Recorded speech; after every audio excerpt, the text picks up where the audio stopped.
இருப்பதெல்லாம் நிரந்தரமாகாது. நிரந்தரமான ஒன்று மட்டும் எப்பவும் அழியாது.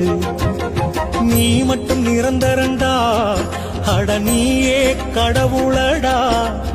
உன்னை நீயே அறிந்து கொண்டால் எல்லாம் புரியுமடா. குருவே சரணம், குருவே சரணம், ஞான குருவே சரணம். அன்பே சிவமாகும், அறிவே குருவாகும். உண்மை அறிந்தாலே அட உள்ளம் தெளிவாகும். எங்கே இருந்தாலும் உன்னை அறிந்து கொண்டால் நீயும் கடவுளும் ஒன்றே என்ற நிலையே உருவாகும். அன்பே சிவமாகும், அறிவே